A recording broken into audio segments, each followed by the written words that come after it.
Thank you so much, Ram. Thank you indeed. And I'm delighted to be here to be part of this panel discussion. I'm assuming everybody can hear me. I have 10 minutes to speak. And what I'd like to do in the 10 minutes that I have is talk about my personal passion for this subject, but also talk about things that we can do to tackle and break down racism, whether it's in the form of discrimination or harassment.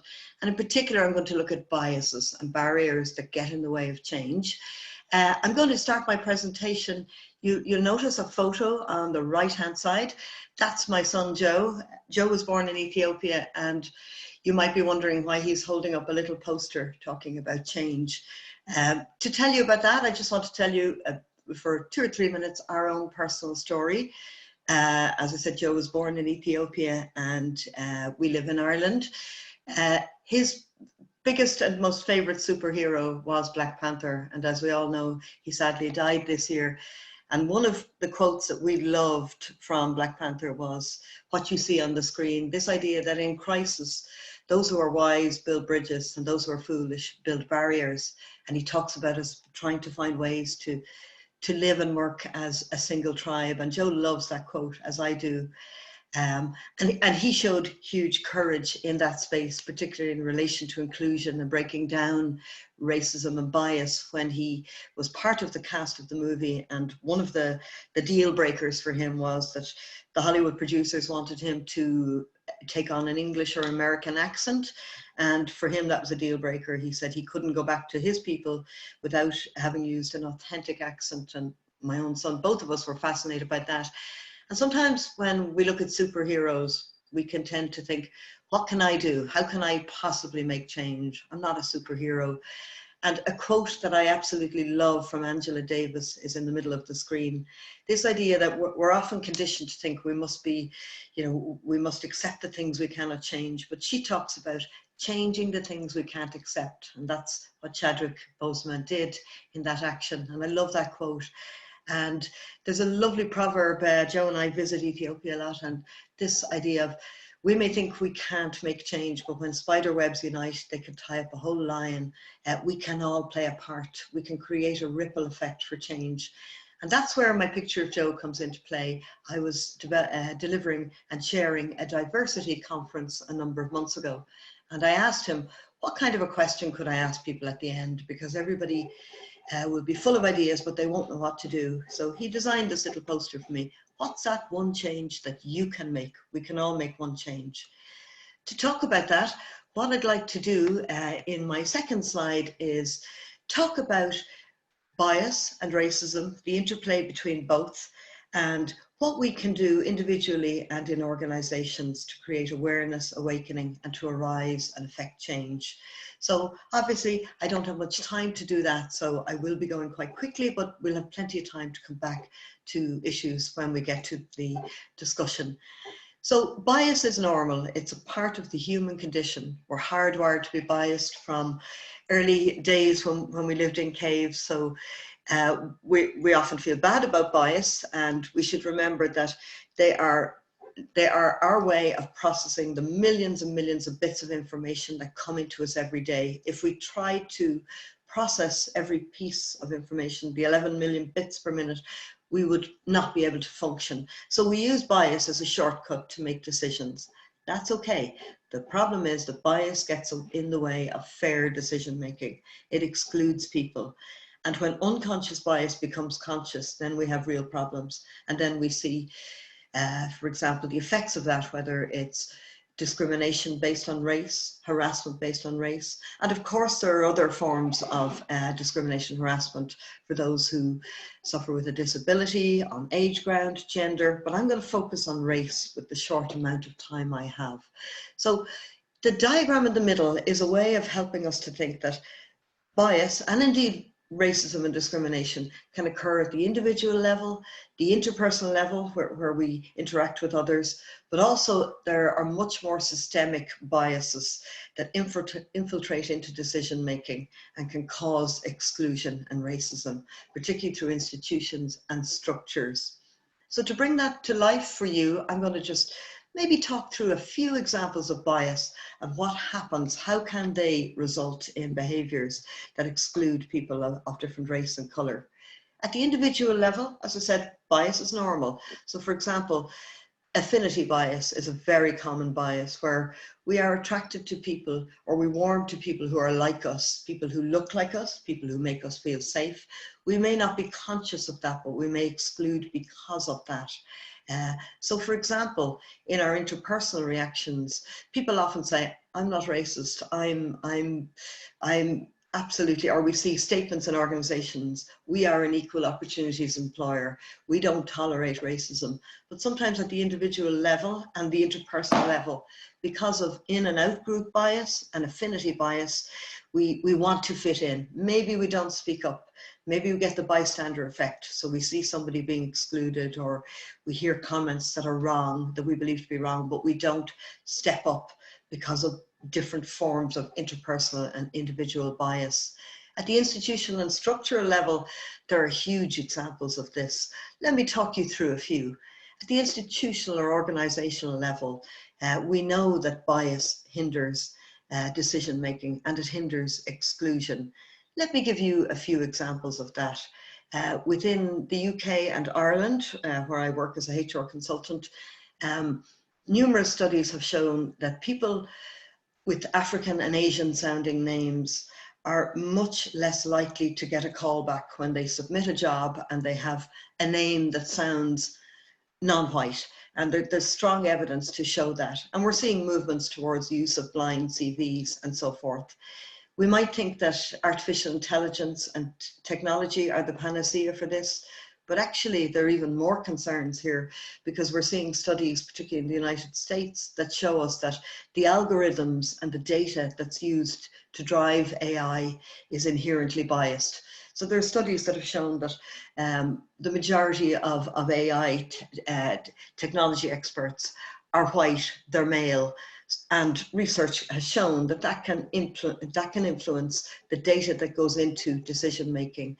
At the structural level, I can speak from my own experience in Ireland. We have people of many different races in direct provision centres who are absolutely discriminated against in terms of access to education, to health, because of their socioeconomic and their political status. So bias, racism, not just the overt forms of it, but the implicit bias that causes people to be excluded or not to be able to access jobs or education, it's everywhere. But back to my earlier slide, how can we make a change and not feel powerless? How do we change the things that we can't accept to create exclusion? I'm going to spend my last few minutes, literally, I have 2 minutes left, talking about the theme of the conference, Aware, Awake, Arise. What could you or I do, or what could our organization do to create awareness? First thing is, at the personal level, slow down, think about your biases. Where did they come from? What early messages did you get that may have influenced your bias? At the organizational level, look at the data, but look at it with an objective view. Don't assume your data isn't biased. There's a common learning and development theme through all of this. So, you know, if we don't understand our biases, or we don't understand prejudice, awareness raising, training on unconscious bias, equality can be really helpful. For me, the biggest part of awareness raising is dialogue. Don't assume you know what people of a different race or different color want or need, what language, what terminology they want to hear in the organization. Get out and talk to people. And that can mean having uncomfortable conversations, and we don't always like that. Having conversations about bias, about disrespect, about white privilege. They're all uncomfortable conversations, and leadership is critical to that. How can we awaken ourselves and our organizations to make change? Valuing diversity, not just in terms of our interactions with individuals, but at the organizational level.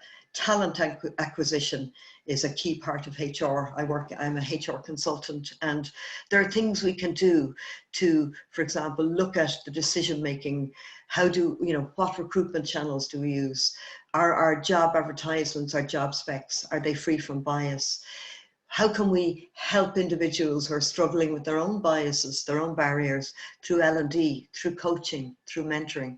And ultimately, how do we take steps to change our individual behavior, or to look at our cultures to create more inclusive cultures?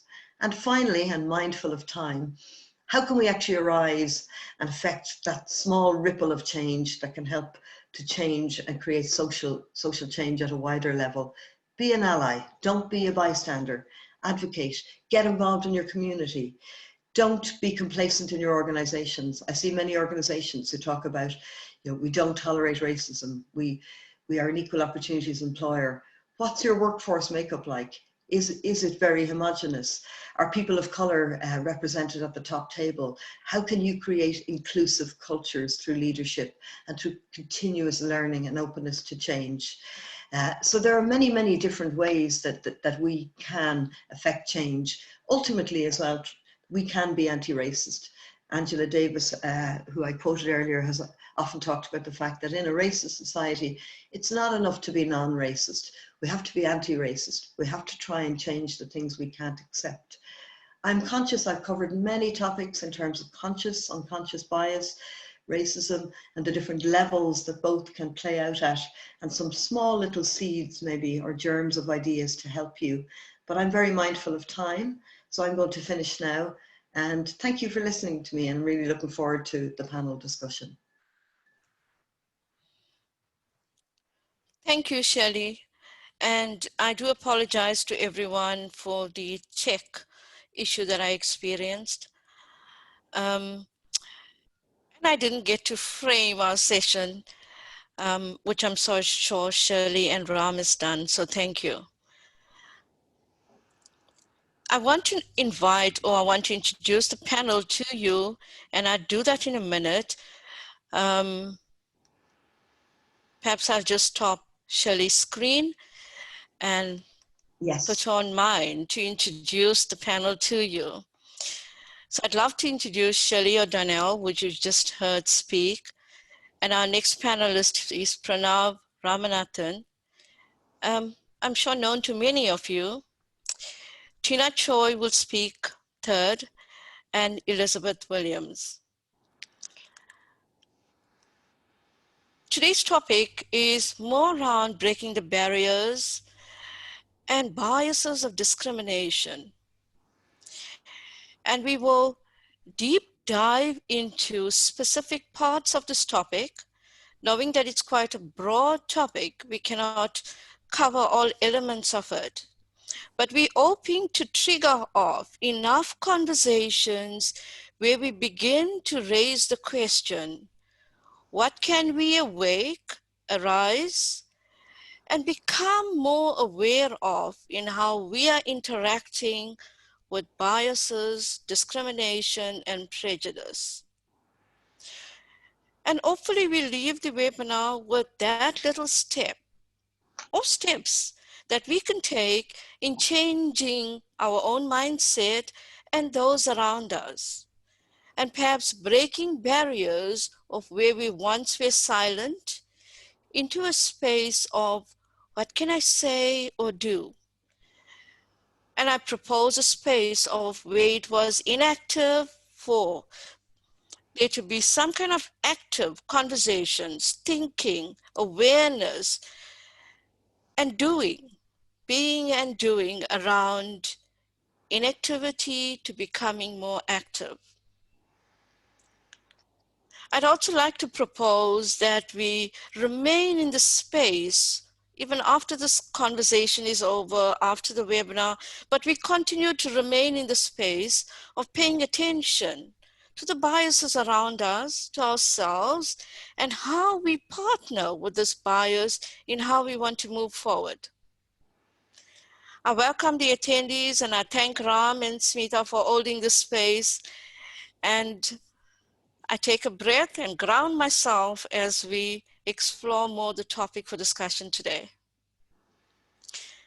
I'd like to welcome our next speaker, Pranav, who would offer a more client-centric perspective and talk about experiences in the workplace around the issues of hiring. So Pranav, I'll hand over to you. Great, thank you, Cindy. I'm assuming you can all hear me, but let me know if you cannot. I wanted to start by saying it is actually 12 a.m. in the morning here in Los Angeles. So if I say anything that sounds foolish, please blame it on sleep deprivation. Conversely, if I say something really interesting, that's give me 100% credit for that.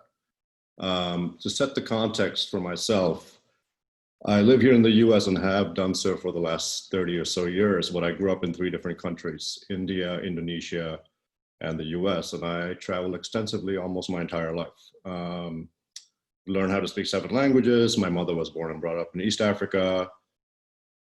With all the travel that I've done, I've become a pretty consummate assimilator, and I'm also married to a European Caucasian American for the last 10 years. So as it pertains to race and culture, I would say I have a pretty good personal experience.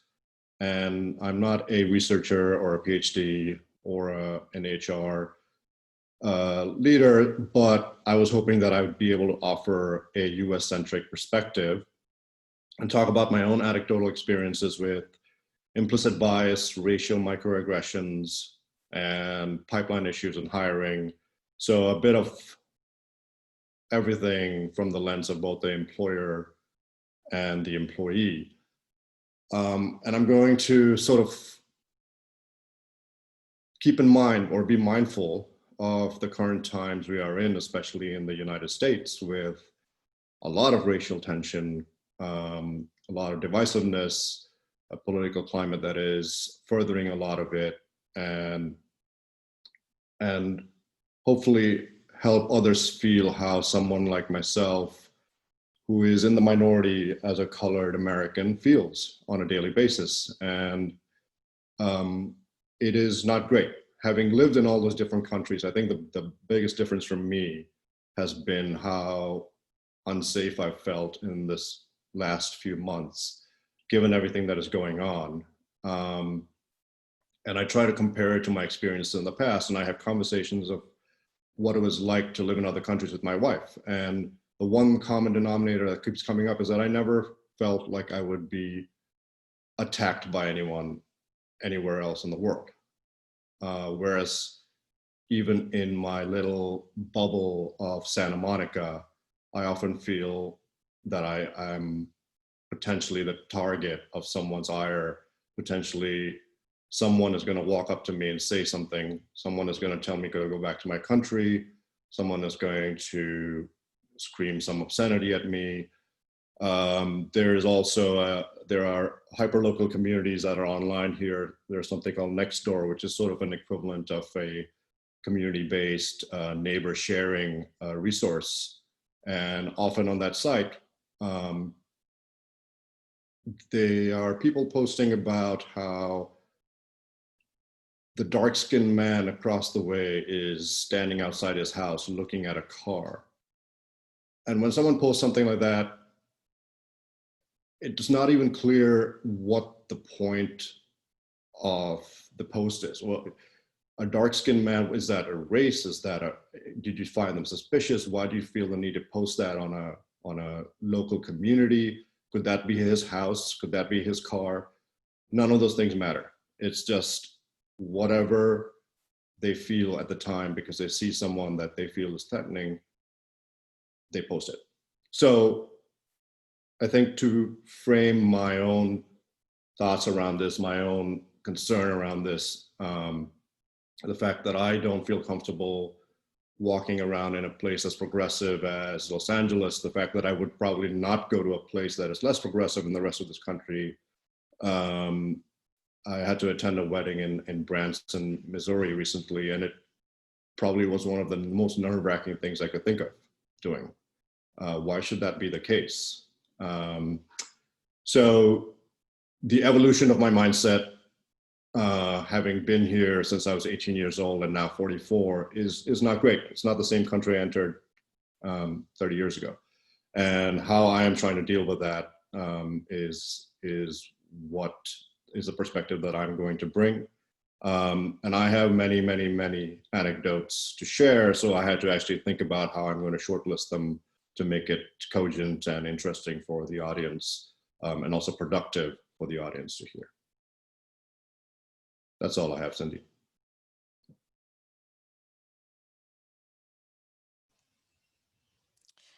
Thank you, Pranav. I love how you shared normal everyday experiences that makes us wonder how we showing up in a particular place. And really, why should we wonder that is the big question, right? Why should we have to reflect on that and think of that? Yeah, I reflect on that as you were talking. So to our attendees, please feel free to share your thoughts, your comments, whatever intuition is showing up for you as this webinar progresses. And if there's any questions that you have, may I invite you to put it into the Q&A box, and we'll take it a bit later after the panel has shared pieces of the topic that we would like to engage with you in. I now invite Tina to share with you her experiences in the workplace. Tina, thank you. Yeah, thank you, Cindy. Good afternoon, everyone from Hong Kong. So it's about 3:30 p.m. in Hong Kong now. So I can imagine the different time zones. And then thank you, everyone, for attending today's sessions. And then I would like to share some of my personal experience as well as what I face in the workplace and some of my tips. And when Cindy comes to me and asks me to share a bit about today's topic regarding breaking barriers and bias of discrimination and racism, to me as an Asian lady, I immediately think of the gender discrimination and gender equality because I have two weakness points when I was working in the MNCs in different countries and also different companies. Because first of all, I am a female, and secondly, I am an Asian. So this make my life quite difficult because they are all glass ceilings. So there is a general saying that for all females, you have to pay at least 30% more of effort for a single job, and you have to outperform the others male in order to get the same position after you passing through the first few years of general supporting staff. And especially in Asian cultures, all the females will be deemed as the supporting role instead of, can lead a departments or lots of other peoples. So it's very hard. And also in the workplace, there's a lots of micro-facial expressions from your boss, and even those quite a lots of difficult times. So when I firstly come to this topic, I first, which are quite general and big ideas of sustainable development goals, which deployed by the United Nations, the UN. The fifth goal is about the gender equality. It is not the gender equality only a foundation of human rights, but a necessary foundation for a peaceful, prosperous, and also a sustainable world. So there is a lots of discrimination laws or social norms, although they're just like what Sally has shared in the beginning, a lot of big corporations, especially for those listed companies, MNCs, they are all claiming that they are not discriminated over the female. But when you really look into the board members or the top management, females is actually representing less than 10% of most of the companies. So this is another kind of discrimination. Why? Because from my personal experience, when I first come up with the ideas during my late 30s of having an MBA study degree, and then my boss, she is also a female, she asked me immediately not to pursue such kind of big idea, because she said that as a female, especially in Hong Kong, in China, you have to have a baby earlier and save the money to buy a house, serve your family, your husband's side, but not your original family. And even though during the Chinese New Year, quite a lot of my senior female relatives, they will say good words to most of you during the Chinese New Year, but they asked me, Tina, you should have baby instead of, having more progress in your study. And even though my own mom, my mom, she also said the same to me. So imagine this is what we are stereotyping in the family role in the society, especially in Asian countries. Instead of, even though the female ourselves, we are framing our roles. Except, some biological constraint like giving birth to baby, all the other work should be equally shared with your partners, or even though we should have the fair opportunities.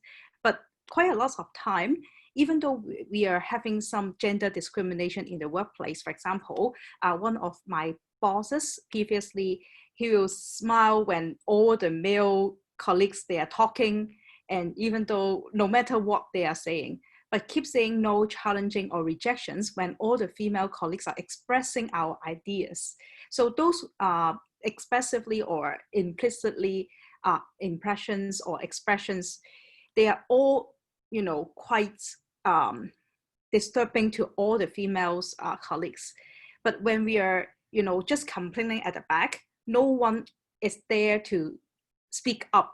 Even though the HR departments, they come to us, they are just pretending to be very timid. They are fear of being backfiring. So we should, as a female, we should also think about, we should speak up instead of just hiding ourselves. And those frames are actually provided by us instead of the others. They are just framing us. So we should speak up for ourselves as a female. And also the other points that I would like to share is that during the Asians development of the corporations, and quite a lot of people, especially those who are least experienced, they are not there to express their comments, especially for females. So one of the useful tips as a manager that I have worked in MNC for quite a lot of years, and we have a house rule by letting the least experienced ones regarding of genders, regarding of races, to speak up first, instead of the most senior one to express their opinions or ideas. So this is what my experience in the workplace. And on personal level, I have one more sharing is about what I am doing in coaching, because in the beginning, Sally has a very good sharing as the opening. And we also know that bias is a very useful tool because it is a shortcut. For example, when I was doing the Enneagram coaching, somehow I will have bias towards a specific personality. For example, the type line people, they're all peaceful, and also they are quite timid. So it's a very quick way to draw the conclusion. But in the real world, we should believe that every single person, they have a lot of possibility, and we should not having such kind of framework to guide ourselves. We should break the boundaries. So this is one of the personal level sharing, especially when I was doing coaching. So that's all for my sharing today. Thank you, Cindy.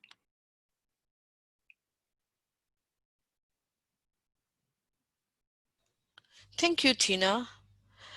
And a bit later, after Elizabeth has shared, I'll check in with you on some of the things you have done in the workplace when addressing inequalities or discrimination. Like, for example, the story that you shared, when bosses or people senior to you begin to ignore female workers in the workplace. So thank you for sharing that. Elizabeth, I know this is a topic close to you, and reading your profile, I got a sense of how highly involved you are in gender discrimination, inequalities, and injustices.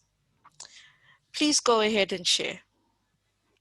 Well, one of the things that I wanted to start with is to really provide a context for which I experience and understand that racism and bias, these two things are not synonymous with each other. They are very different. In terms of bias, it's individual. There is certain levels of control that once you are made aware of, you can begin to shift and change. When we talk about racism, it is not just a individual act, it is a systemic way in which I have experienced. So I was born into a social construct of racism in America as a Black African-American woman.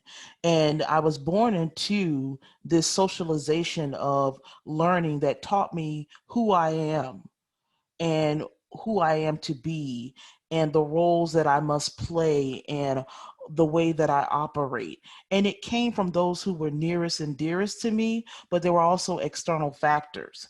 As I encountered my education, as I began to interact with people who are different from me, and then it was taught to me through various institutions, particularly a solid foundation around understanding self and my own identity from church, from television, from the media, from practices and cultural norms, traditions and values that were expressed in my family, and the ways that I was made aware through both conscious and unconscious types of experiences and different levels.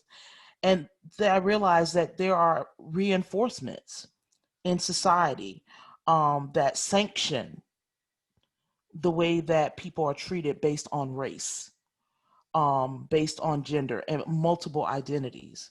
But particularly in the United States of America, the social construct of race, it is so much a part of the society and woven into many aspects.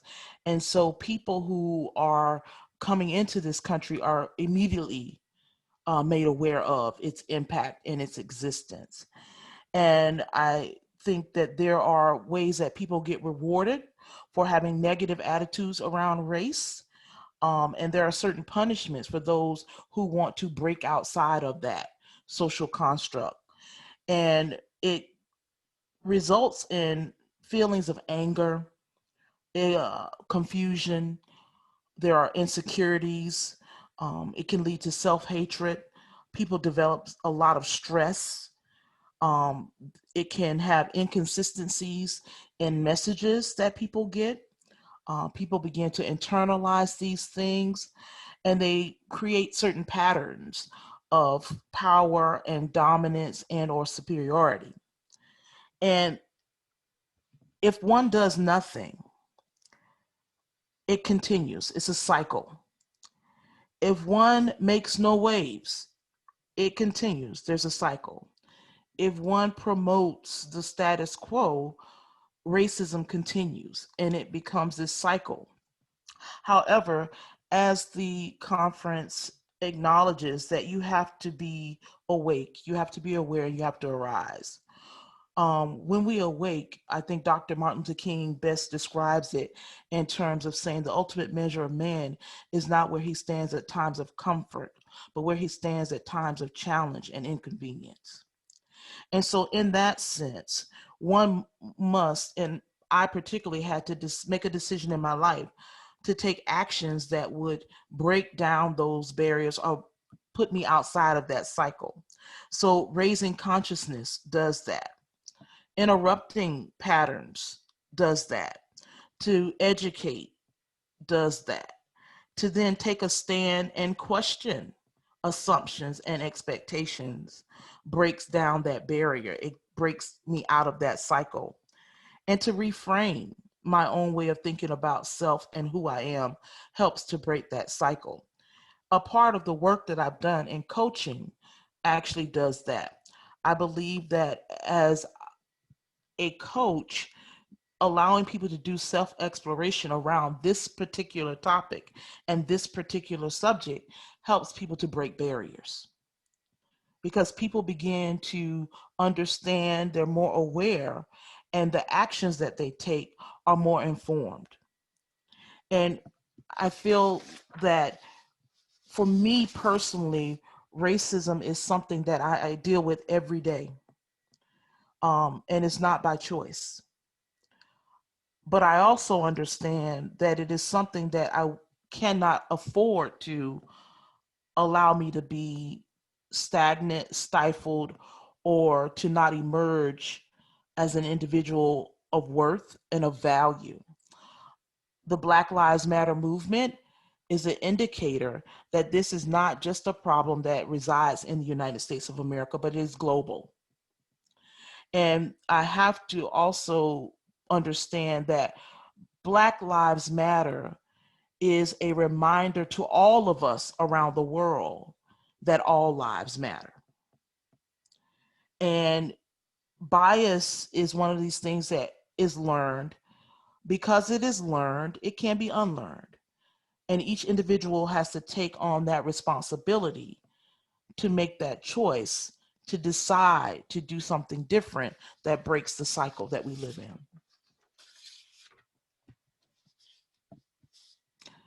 I think that in that space and in that place of understanding, the discriminatory acts and the systemic existence of racism, if we all embrace that, it can be changed. Thank you.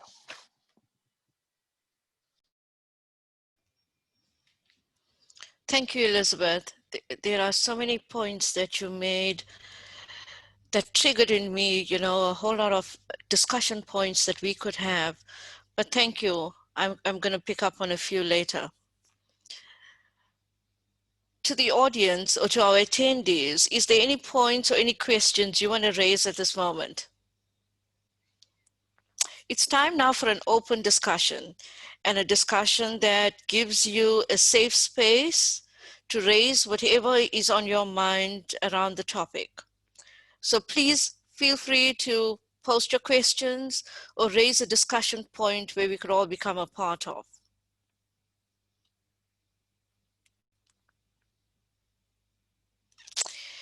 So I have a question for our panel, or before I do that, to the panel. While listening to the speakers, are there any particular points that you want to raise?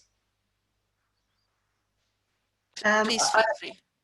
I'm very, very struck by Elizabeth's point. We were both talking about bias and racism, and her point that they are not synonymous. And I do agree, but I think for me, I think they can become synonymous in some ways when unconscious bias, which is a normal human function, which, as Elizabeth said, we each have to take responsibility. We can't blame other people for our biases.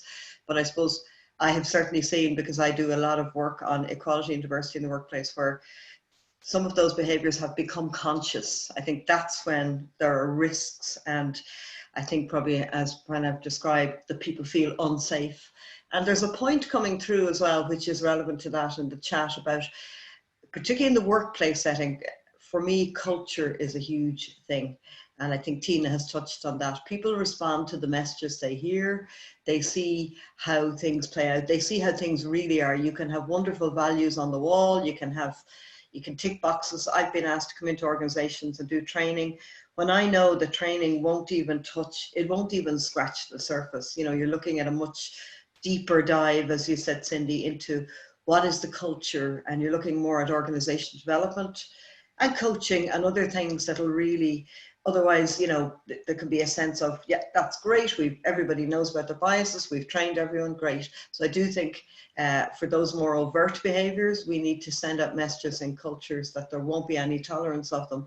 But also it's a longer journey to get people to maybe look at, because I think biases, yes, they happen at the individual level, as Elizabeth said. Only we can change. You know, the only person we can change is ourselves. But biases that creep in at the group and the cultural and the organizational level do require that much deeper journey to look at how do we make sure that our espoused values reflect the real culture.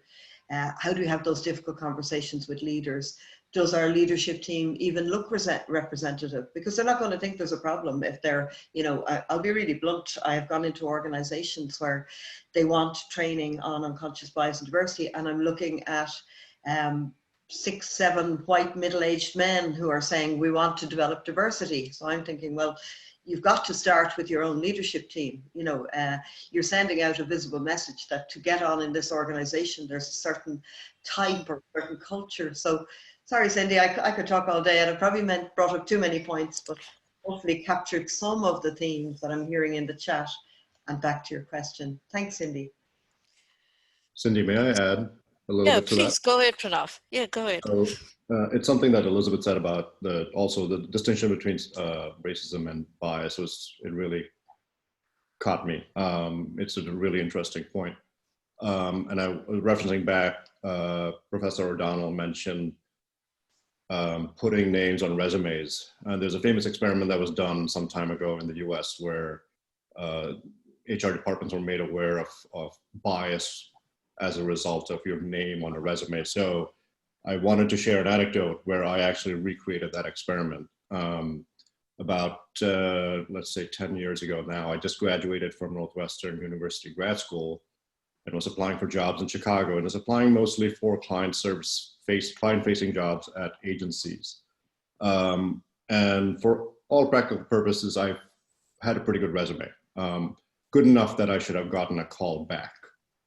Maybe not the job, but just a call back. It was just enough for that. And surprisingly, no callbacks. So inspired by that experiment, we thought we'd try something. So I took my name off the resume. My name is Pranav S. Ramanathan. It's a handful, there are a lot of vowels. It's certainly not typical of a US name. We replaced it with my wife's name. Her name is Alexandra. We made it Alex, and her maiden name's Egan, so Alex Egan. I'll let you guys figure out what happened after that. But I've told the story before, and I framed it as obviously an unconscious bias, implicit bias. You could even argue it's actually conscious bias, and to some extent, confirmation bias. I framed it, I called it racism, and someone called me out on it. And I think that's what made me think of what Elizabeth just said. And I don't know where it sits. But what I do know is that experiment has changed how resumes are reviewed, at least in the US. You know, there's sort of a blind review process. You don't look at the names, you look at the skills, etc. But anyway, I don't know that I have any sort of solution or answer. It just struck me between those two things, that how does one feed into the other, or is one larger than the other? How do they correlate, or are they just completely distinct things? And absolutely, systemic racism, as I understand it to be in the US, is a whole other topic and issue that we do not even have the time to address in one setting. That's all I have. Mm-hmm. Yeah, I want to just add to that when we talk about these levels of oppression, any of the isms, they are based on systems of advantage and disadvantage, where there is a clear distinction between who is allowed access and those who are denied access, based on identities, values, traditions, and cultures. And I think that as we look at bias, is put in motion through actions.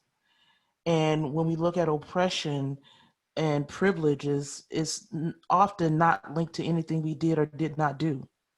It is this kind of inherited legacy that is built on from generation to generation.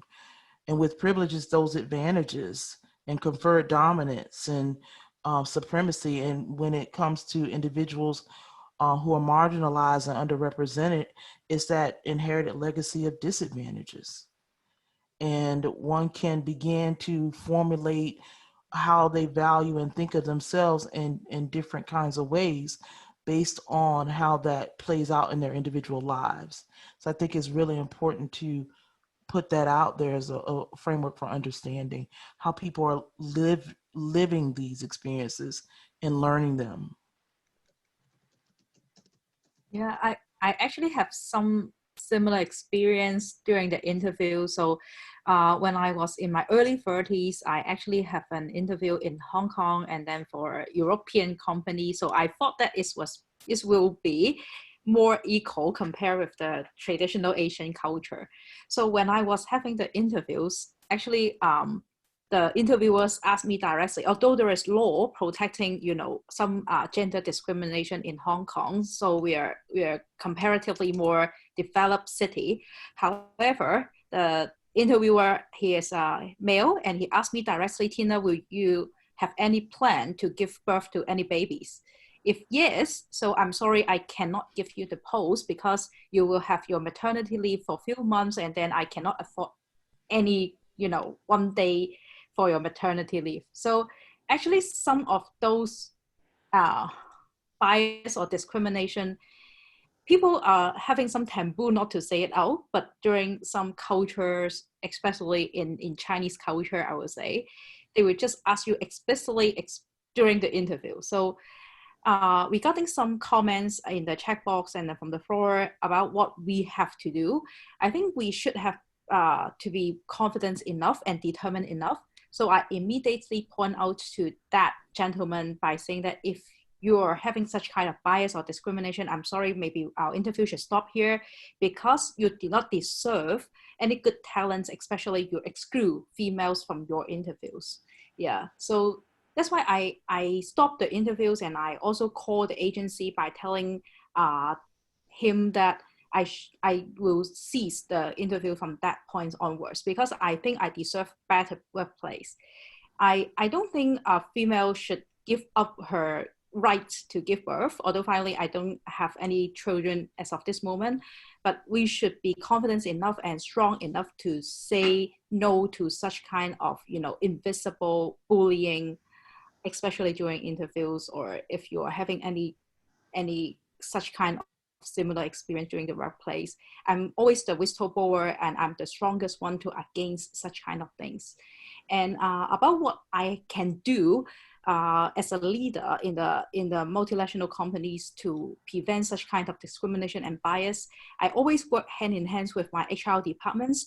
Whenever I have the organizational designs, I will cover all the names of people, and I just draw the best organization chart. And then after the chart has been formed and then the place has been formed, we put the names on the skill set which match the most. So instead of thinking about who she is or who he is, and then putting in the workplace, I will design the organization charts first, and then define every single roles about the scopes and also the strength that specific role has to have before I put the name of that post on person. So this is a little bit sharing. So maybe it's useful tips to the leader. Yeah. So thank you, Cindy. Such lovely points, meaning so interesting and so much of depth in the discussion. So there's something playing on my mind, or has been for quite some time. All these building of walls around us serves us for different reasons. It serves to hold supremacy in place. Inequality is in place for those that want it or that prefer it that way. It also serves for some of us that protect ourselves from racism. We build all these protective walls around us. But for whatever reason, whoever is holding a wall in place or walls, here's our emerging future. Our next generation belongs to this emerging future. So, what can we do in little steps to turn attention into how we begin to crumble and break down these walls? Even if it is a brick at a time, or even if it is like the Berlin Wall, the whole thing coming down. But how do we do that? How do we create the space where there's more equality and more just honoring each other as human beings, instead of always being in the space where I'm watching what I say, or I'm watching what poke is coming to me, these little racism pokes. So how do we do that? What are your thoughts?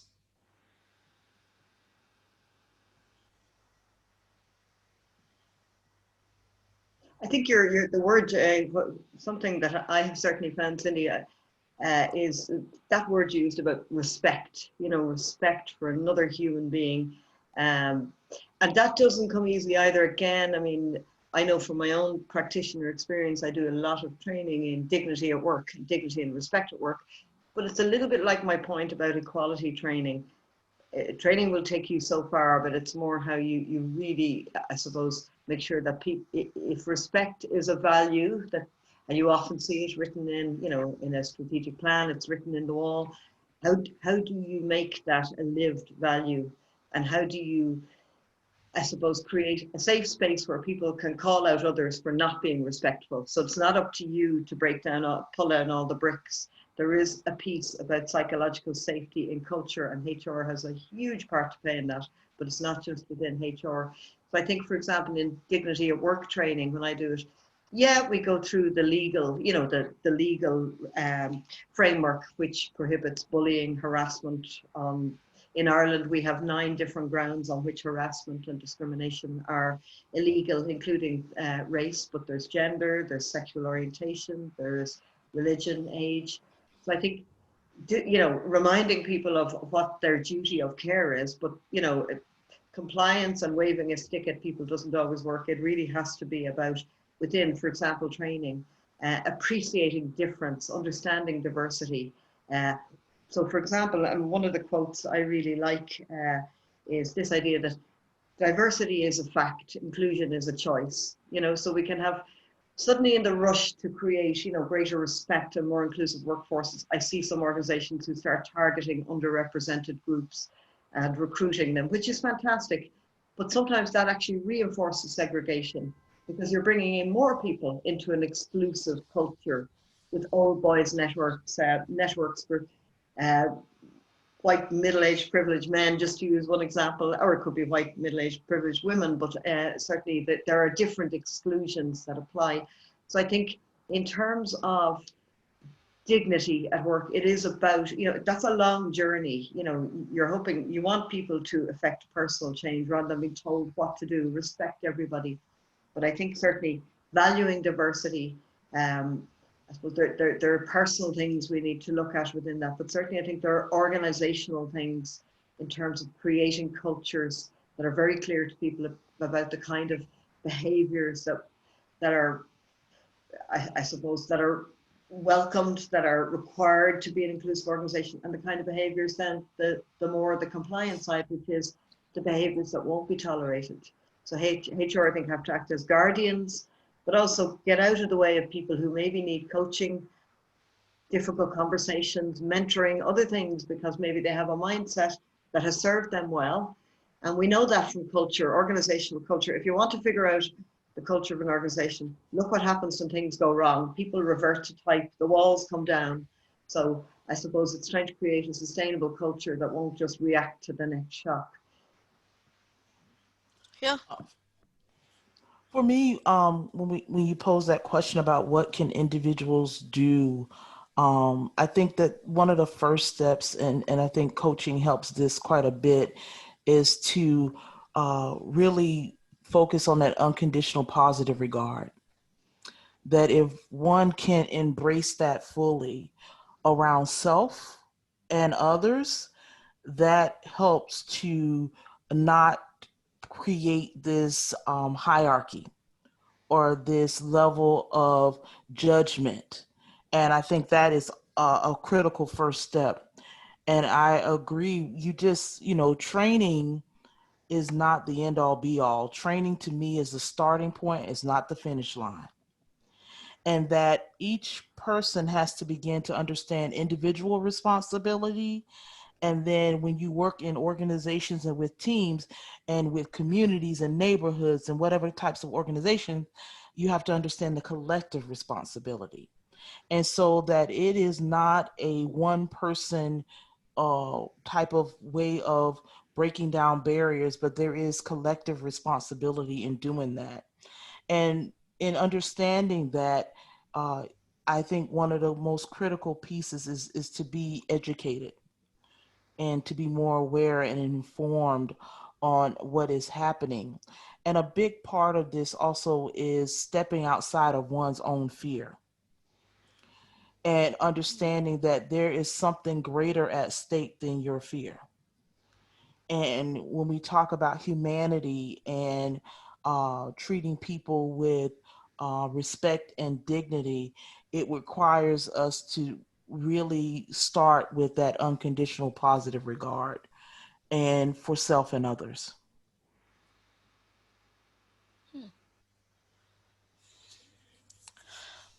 Pranav, you have any thoughts on that?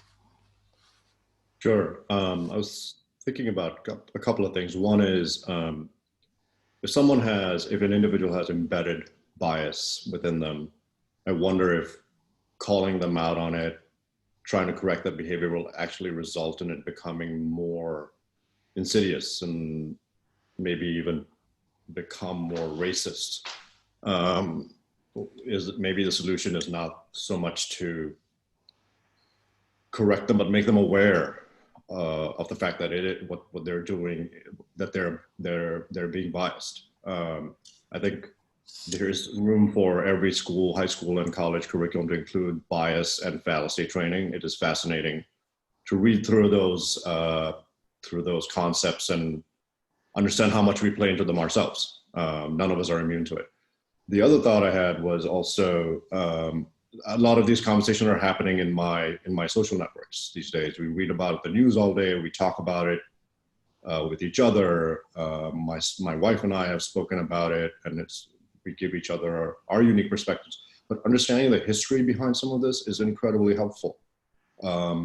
Understanding the history of the United States and how Black culture is, how bad Black communities are feeling right now, you have to understand where they come from. I don't have that perspective, but it is important that I understand it. And I think there are other countries that have done a better job of embracing their sordid past. Germany has done it with their own history. I don't know that the U.S. has as much, and therefore we are at this flashpoint where there is a lot of tension. So those are the two things. I think it's increasing self-awareness and simple historical education would take us a long way. I totally agree with you. You Yeah. just never know how much your past will affect your future until it shows up in your present. Yeah, absolutely. I mean, everybody knows the history of South Africa and how we moved away from a system of favoring one into a system that was more democratic. And the process is not being an easy one in addressing everyday living. So in very simple ways, and of course in systemic organizational ways, it's been a change. But I'd like to think, and I have enough evidence to say, we collectively grew together in whatever space we were addressing. Whether it was a big campaign and social media made a big noise about it, we kind of all spoke about it in ways, even with colleagues and friends and family, in a way that made us all collectively take some learning out of it and grow in togetherness. And it's not always easy, because, if I may share a small example around that, in South Africa, there is still this, in order to address inequalities, they grew the space of promoting Black equity or non-white in the workplace and giving them more opportunities. So it started off as sort of balancing out inequality. And sometime last year, I had this talk with a particular regional HR person who was interested in hiring coaches. And she and I are having lunch, and she said to me, yeah, we'd like to hire, Cindy, we want to particularly hire non-white coaches or coaches of color, as we would call it in South Africa. And I thought about it for a minute, and I thought, okay, I'm going to do something different now. And almost spontaneously out of my mouth came, how about we change our words around that? How about we say, we're just going to hire experienced coaches for this group, meaning middle managers or CEOs, but we're looking for experienced coaches in that field of executive coaching. So she said, okay, and we carried on having lunch and talking, and then she thought, okay, yeah, I wonder why. She addressed it. She says, this is playing on my mind, what you said. So let's talk a bit about it. And I said, okay. And she said, we become so used to a particular language that we ourselves don't notice what we are saying. So day after I began to think about it and thought to myself, in a moment, it made a difference. Just being a bit bold and calling out something made a big difference. And I was saying to her, coaching is a fairly new profession. It doesn't have much historical past. So we don't need to address, or we don't need to attach historical past to the profession of coaching. We can use it to make a fresh start in how we're looking at how we hire people.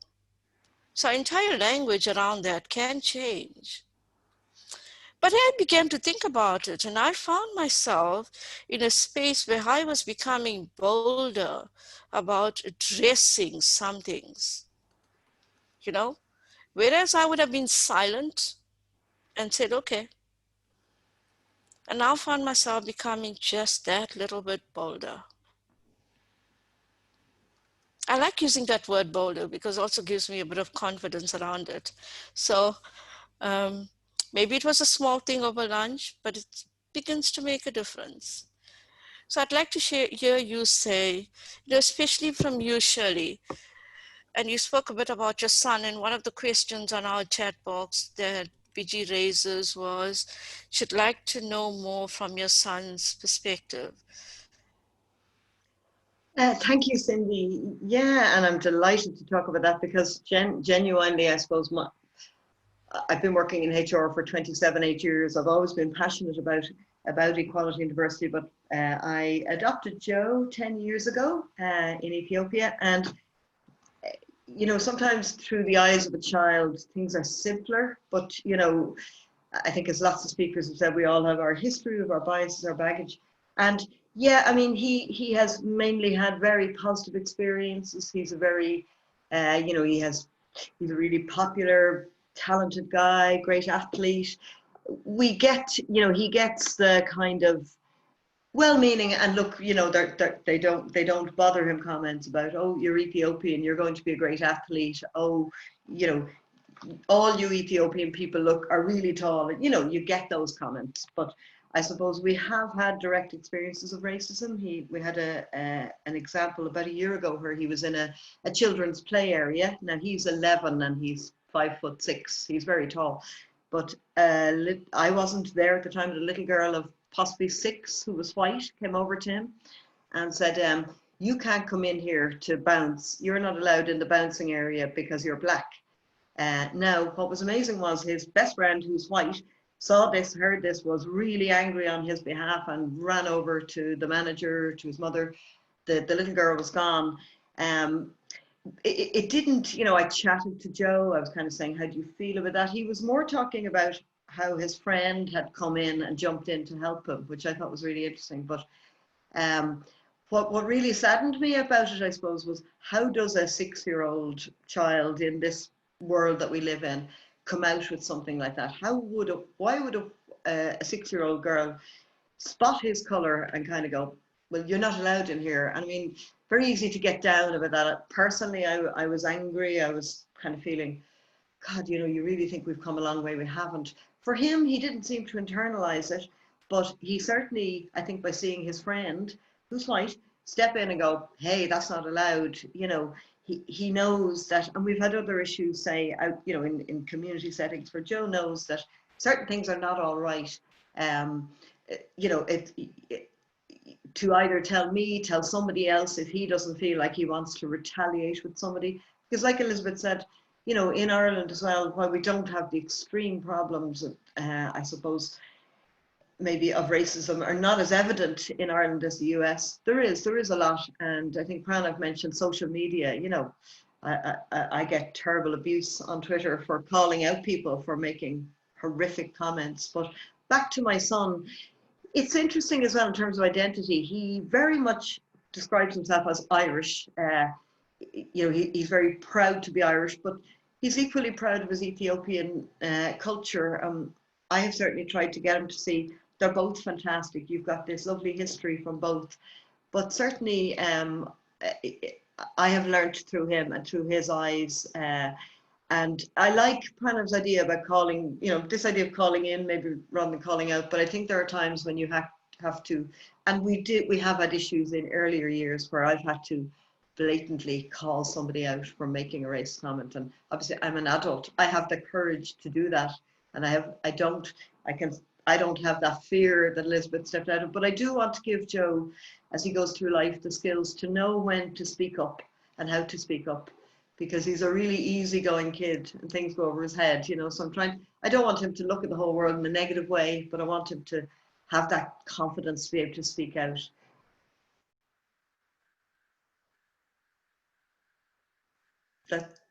That's it. To the panel, anything else that you want to share around that, you know, speaking out or not remaining silent, little ways in which we're making changes? Pranav? Sure, I can go. Another anecdote for me to share from my repertoire.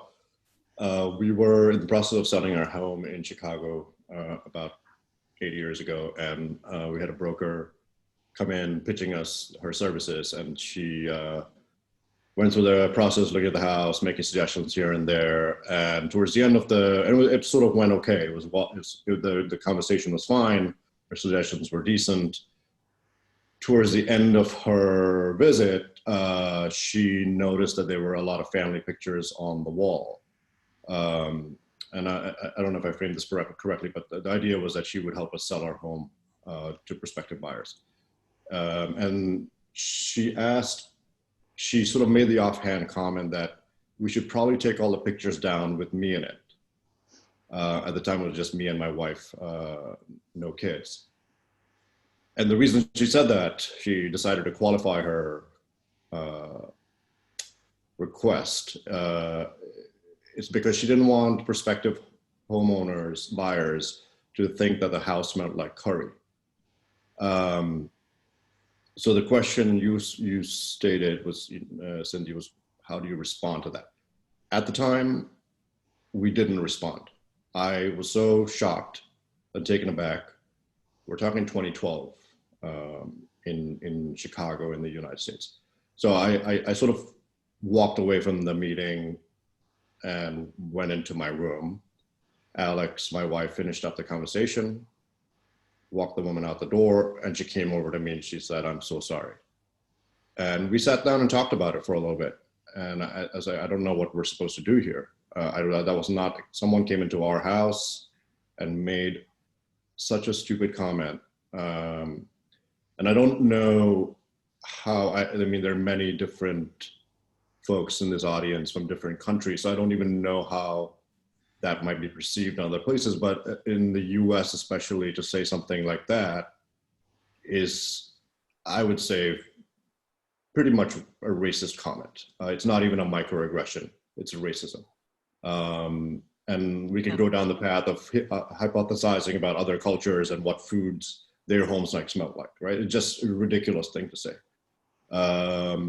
And we agreed that my wife would give that woman a call and let her know what she said was not okay. And she did. She called her. And the woman claimed she was unaware that what she had said was offensive. She didn't realize that it would be offensive. She apologized, et cetera, et cetera. So I think the whole point of me giving you the story is, in the moment, are we ready to react to something like that? I don't think I ever have been in all the times that something has been said to me, whether it be a microaggression or full out racist tirade. I'm not sure that in the moment I've had the wit or the resilience to just respond. It's so shocking when it happens. I will say that since then, especially to be protective of our kids, we are ready to react now. We know what we're going to say to people. We know when we're not going to say anything because it's a dangerous situation. But we have zero tolerance for racist comments to our family. And if it happens, one or both of us will respond in person, or if it's an email, in whatever channel that it's being expressed. So yeah, that's my take. I think that, silence speaks loudly, and it makes a difference, because in silence, people create voids. And whatever that void is in the silent moment, people fill it with whatever they think should go there. And that creates even more of a dilemma in many cases. And I think that when there is an absence of some type of message around value and the quality of life for other folks, there is a message there that when you're not talking about something and you're not giving it attention, there's a message in that.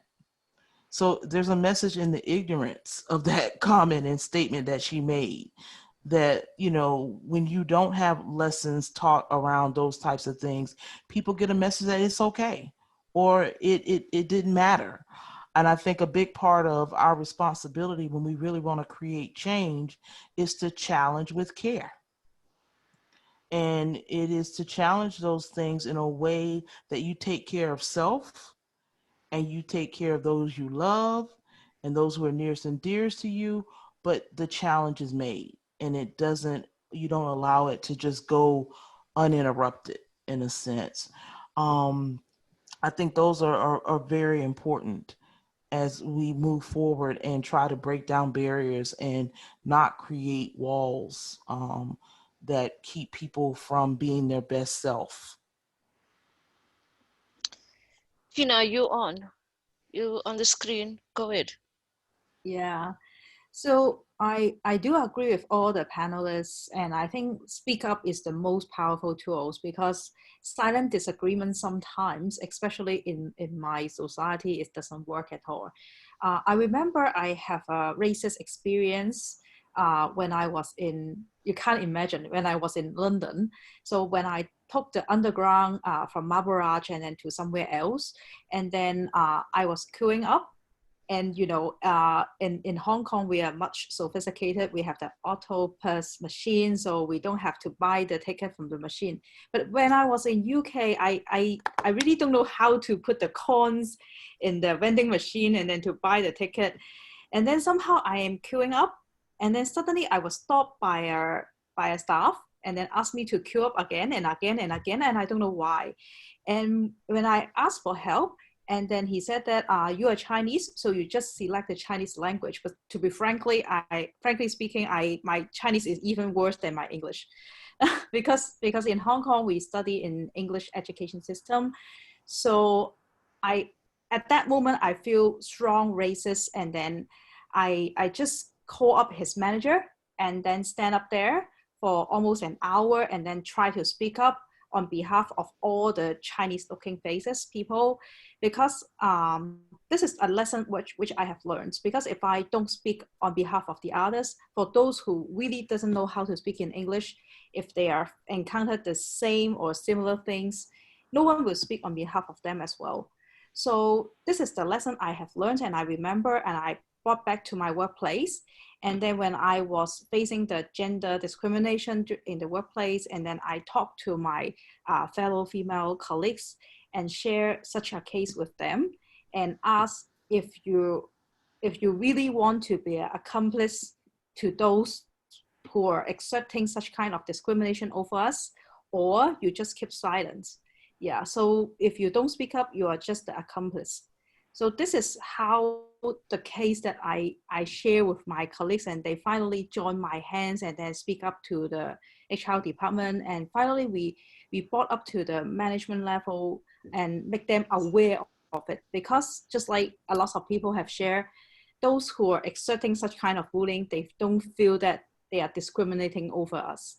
So they don't have the consciousness of, having the gender discrimination, because they thought that it is a natural reaction which is deep encoded in their mind. So this is what I have done, yeah. And I think speak up is the most powerful tool. Yeah, I fully agree. And Ram, I'm aware that you're on video. I'll hand over to you in a minute. I fully agree, because in response to what everyone is saying, and thank you for sharing from your heart and from personal experiences. It's the best way to help us grow. And also to the attendees, thank you for the way you are sharing on the chat box, mostly from your own personal experience. But Elizabeth was talking about some things are learned and we can unlearn it. And for me, one of the biggest unlearning to do was how to speak up, was learning how to speak up. Because I found myself in the space of remaining silent and, and drew or formed for myself patterns of behavior that I would consistently remain silent. And I think it is, so for example, I was very boldly part of a collective that was Free Mandela Now, standing all over the highways and waving placards and getting arrested by police. Too happy to be a part of a collective. And when you're a part of a collective, you somehow have more than enough confidence and voice to make a difference, to make that particular difference you're looking for. But as an individual, I think it's taken me close to my 30s to start developing some voice for myself. So this learned behavior doesn't serve us. So I want to raise a question around that. How do we break these patterns of learned behavior? I think that one of the ways to do that is to ask questions. It's not okay just to think the way that we think. We have to ask the question of why.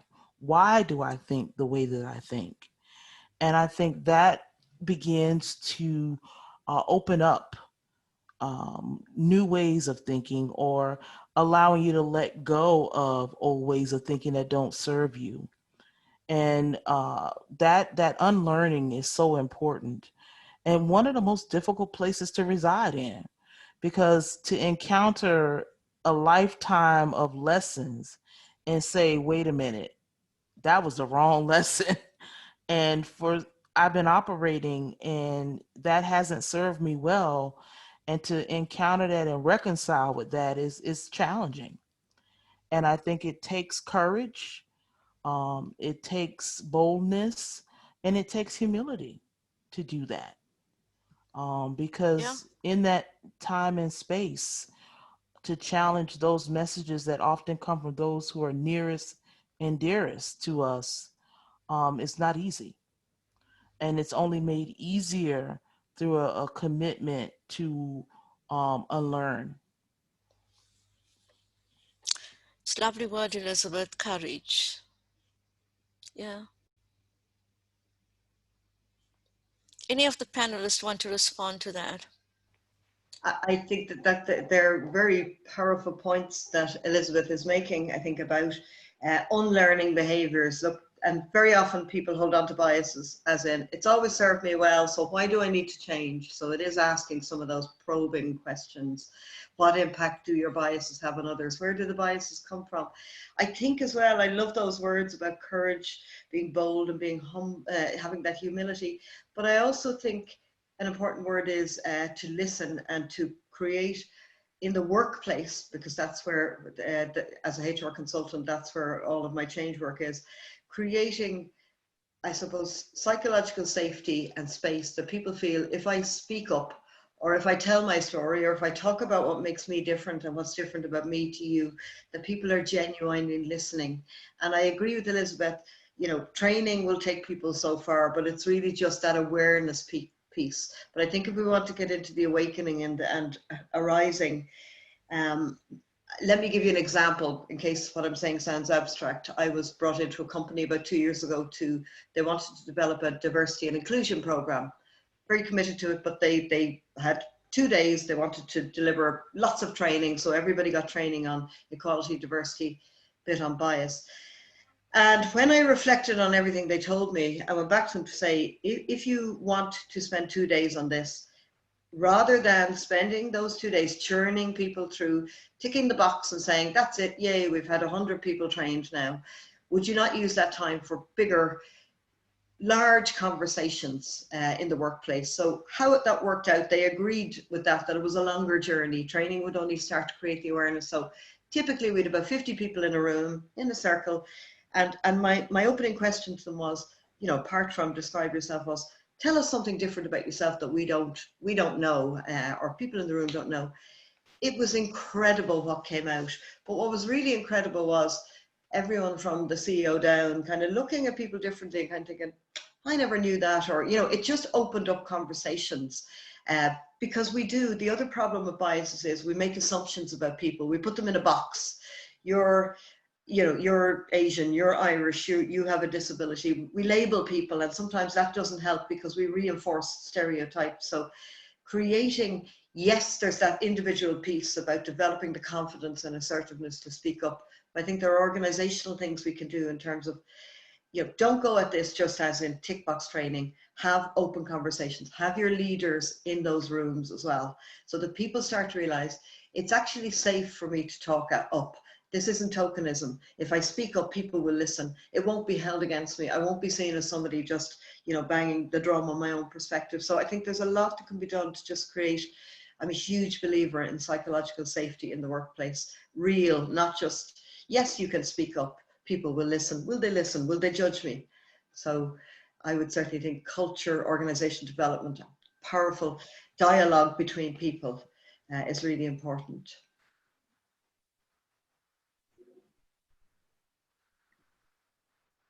Yeah, so I was trying to think of what, I mean, the part of the problem is that we all sort of stay within our comfort zones, within our bubbles, and that keeps us inured to what's happening around us. And I would even say I live in a fairly progressive part of the country, and I think sometimes, you know, it's easy to have those conversations with people that are like-minded. It's a groupthink. When you were asking the question, I wondered, how would I have that conversation with someone that was conservative or had prejudice, and how would I try to have a dialogue that would potentially, I don't know that I'm trying to change their mind, but at least make them self-aware. That's the answer. Is I'd have to get out of my bubble. I'd have to get out of my comfort zone, and I'd have to go there. And not be secure, be vulnerable, and have that difficult conversation. So I think it takes some work at a social level. It takes work. Absolutely. The bubble of silence. We just have to poke it all the time. Yep. Ram, you want to add something? And Tina, I'm going to hand over to you next. Ram? It's okay. After Tina finishes, no problem. No, Ram, you go, so then the panel can do the closing comments. Okay, very quickly, I just want to point out this. All these things that we talk about here have been there for millennia, if not more. The simplest word to use is xenophobia, which is about anything that is different. And like Elizabeth somewhere said, it's about the fear. And so most of what comes about is the threat to our survival, our safety, our validation, and everything. So having said that, today we are in a different age from the prehistoric times, and we should certainly be in line with more education. But just to give you an example, a few weeks ago, I was at a conference arranged by EMCC. And we were talking about something slightly different, but again, addressing this whole issue about differences. And we're trying to say this conference is about really bringing up what is happening around us in terms of discrimination and how we should be more aware and then become awake to it and become more aware of responsibilities and so on. And so there were a couple of comments, and these were all coaches, mind you. And do you mean to say that in a coaching conversation, we need to build this in? Isn't it against the ethics? So my question to them was, whose ethics are you talking about? You are talking about your stupid 4-page regulations, rules and regulation, legalistic definitions of ethics? Or are you really talking about the larger moral values and what should be our ethical values of conduct and behavior? I mean, these were intelligent people who called themselves coaches. So for me, that startles me. And that's really what angers me. And this is what Orishama talks about as absencing. We don't see what we are looking at. We don't feel what we are experiencing. And we don't have the courage to act against what we think we need to. So can we shift that into the presencing mode, at least as coaches? Do we have the guts to stand up and say, hey, you may be agencies or whatever, but what you're doing is not ethical in the larger framework, not just because you have a limited framework which you have created because you're afraid of the law. I think when we are able to say to our own agencies, of which we are part, the credentialing agencies, and I think we can move forward. I mean, someone here knows about my views on this very powerfully. Vijay and I have talked about it. Cindy and I have talked about it quite often. And amongst coaches, the amount of politics that there is, the amount of discrimination that goes on, the amount of recrimination that goes on is not funny. And we are supposed to be more evolved. So I'll stop here. I mean, people will burst a blood vessel when I go on.